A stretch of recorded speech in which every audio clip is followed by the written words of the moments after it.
Hi, my name is Dominique Goven. My position is Channel Marketing Manager at Rockfon. In this session, I am going to lead you through the trends shaping the future of school buildings. To understand the trends that will define the architecture and design of modern schools, we need to learn first about the changing trends and developments in teaching and education.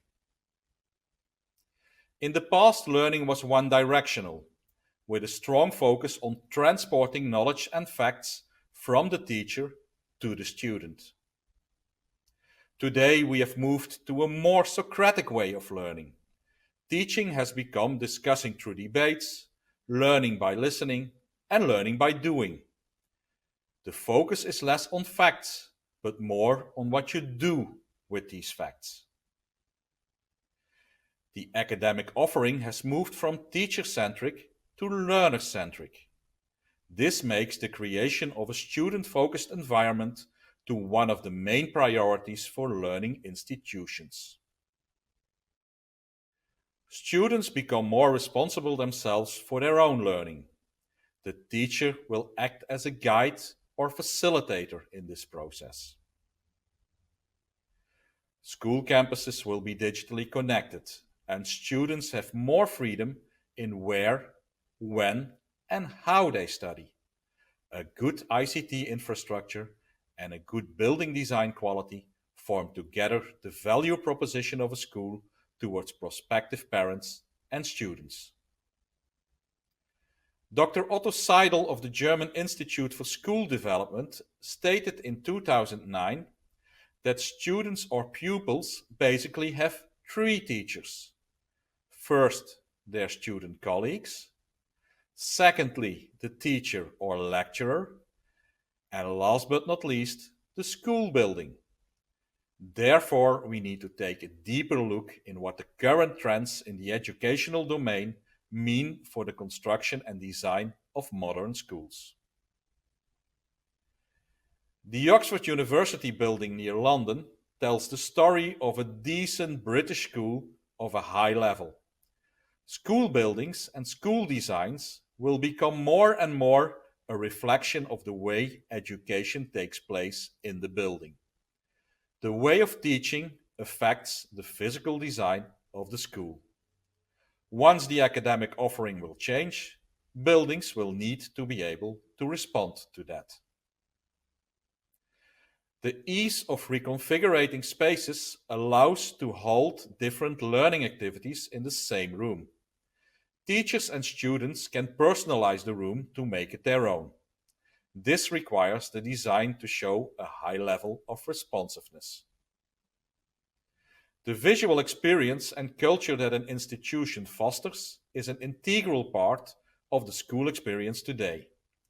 It impacts how well students learn, socialize, and will stimulate them in their imagination. Colors breathe life into spaces and often are used for branding purposes, for wayfinding, or for differentiating spaces. Where classical classrooms were designed to lecture to 20 or 30 students, seated at desks in a row, now the division is made in small groups of 5 or 6 who discuss a subject or theme. Schools are encouraging gathering and mini communities, in which each individual student is a key member of that community. Learning zones are created where students can talk, share different points of view, and enjoy the time spent together. It is without saying that this way of teaching leads to high inquiries on the fields of acoustics. Schools take full advantage of their real estate by increasing the use of spaces in between classrooms and other learning facilities. Empty spaces such as hallways and lounges are now shared spaces for interconnection and interaction. Children mentally and physically benefit from healthy classrooms. Extensive use of daylight, clean air, and good speech intelligibility contribute to productive and happy teachers and students that feel well.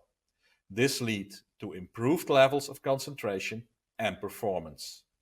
No compromise may be made in measures taken to improve the air, the light, or the acoustical conditions.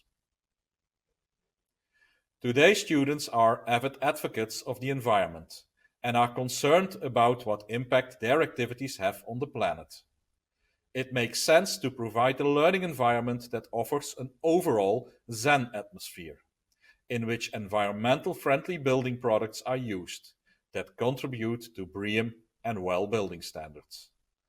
On top, biophilic design gains ground on the architectural scene, including natural elements in the interior or architectural design. Schools are spaces for the wider community, where the general public can come in at any time. A cross-functional space in which lectures and events can be held, or the central library can be used by anyone. By allowing the space to be used throughout the day, owners will maximize the real estate to the optimum, and the space will contribute to a stronger relationship between the town or city and the school. At the moment of recording this session, the effects of the COVID-19 crisis on school design were not very clear. It can lead to minor design tweaks or to whole program shifts. For sure, the reduction of infection risks, the improvement of ventilation systems, the distribution of lockers over the full building, and learning from hygiene and cleanability measures as used in healthcare will be an integral part of the new normal in school design. Maintenance costs will grow, and physical distance rules can lead to space deficits, which will be filled by using underused spaces within the local community, such as community centers or libraries. My name is Dominique Gove. I thank you for listening, and I hope you enjoyed this session. If you feel the need to discuss the future of school design with us and explore how Rockfon can help you, please feel free to contact me or one of my colleagues in your local country. And do not forget to explore the other interesting stuff on Rockfon's website. Thank you.